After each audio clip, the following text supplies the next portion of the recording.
Bienvenidos al podcast del Laboratorio del Todo. En este podcast aprenderás conceptos de electrónica, microcontroladores y programación. Encontrarás información necesaria para sacar adelante tus proyectos y disfrutar de este apasionante mundo. Mi nombre es Ricardo Concepción y los invito a acompañarme en este episodio. ¿Están listos? Comenzamos.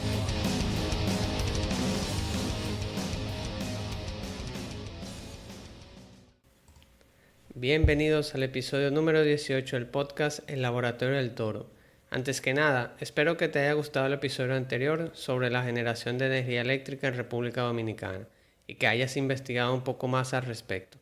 Bien, en este episodio vamos a continuar hablando sobre el voltaje, en este caso del voltaje continuo o voltaje directo. También te comento que últimamente he tenido más tiempo para dedicarle a los proyectos. Te hablaré de un proyecto que realicé hace poco. Es un medidor de tiempo y de aperturas de puerta, que lo usé en este caso para medir el tiempo que dura abierta una nevera, pero tú lo puedes emplear para cualquier otra aplicación similar. En el recurso de este episodio te hablo de una web llamada Instructable. Esta es una web que permite explorar cientos de proyectos, no solo de electrónica, sino también de otras áreas. Por último, si no tienes conocimientos de electrónica y no sabes por dónde empezar, te invito a descargar la guía electrónica básica. Con ella aprenderás los conocimientos básicos para iniciar en el apasionante mundo de la electrónica. En las notas del programa te dejo el enlace para descargar la guía. Sin más, comenzamos.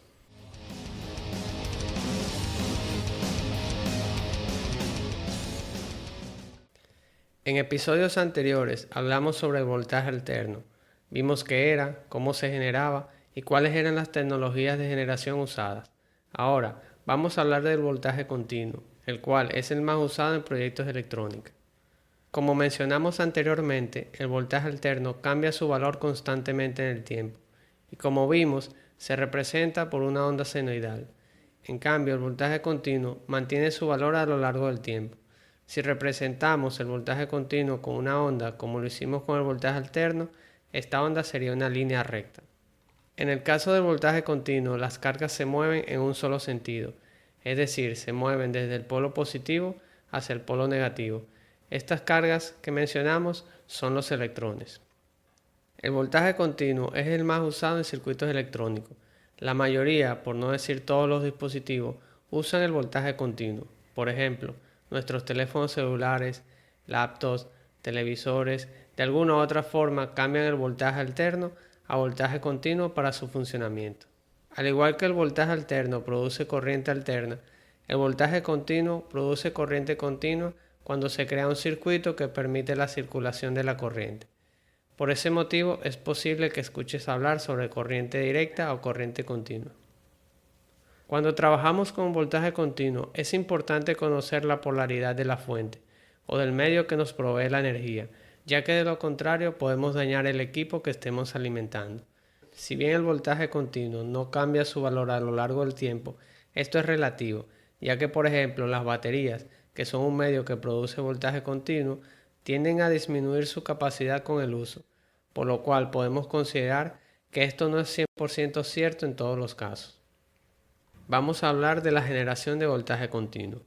Vamos a empezar por los generadores de corriente continua. Existen generadores de corriente continua que funcionan exactamente igual que los generadores de voltaje alterno. La diferencia es que tienen una etapa o un componente el cual cambia el voltaje alterno que se genera a voltaje continuo. Un ejemplo de este tipo de generador son los alternadores que usan los vehículos. Este genera un voltaje alterno el cual es cambiado a un voltaje continuo, que es el que usa el vehículo en sus funciones. En la figura que pueden ver en las notas del programa hay un ejemplo de un alternador. Este tiene un estator y un rotor al igual que los generadores de voltaje alterno, y en la parte trasera tiene un anillo colector, un rectificador y un regulador de voltaje, que se encargan de convertir el voltaje alterno a voltaje continuo. Otra fuente de generación de voltaje continuo son los paneles fotovoltaicos. Los paneles fotovoltaicos también son conocidos como paneles solares y su funcionamiento es el de captar la energía solar y pasarla a energía eléctrica a través de un fenómeno conocido como efecto fotoeléctrico. Los paneles fotovoltaicos están fabricados con materiales semiconductores, tales como el silicio o el arseniuro de galio. Actualmente son muy conocidos y muchos proyectos se están desarrollando con energía solar. Estos paneles producen voltaje continuo, el cual es cambiado a voltaje alterno por medio de un sistema inversor. Otro medio de generación de voltaje continuo son las baterías. Las baterías son el medio de generación de voltaje continuo seguramente más conocido. Todos en algún momento hemos usado alguna batería, ya sea en un control remoto, en una linterna o para algún juguete.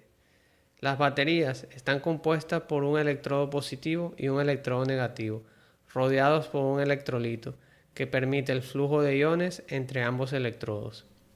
Existen varios tipos de batería, las cuales no vamos a tratar, pero tienen que tener en cuenta que las baterías se venden de acuerdo a su voltaje, capacidad, tamaño y el tipo de trabajo.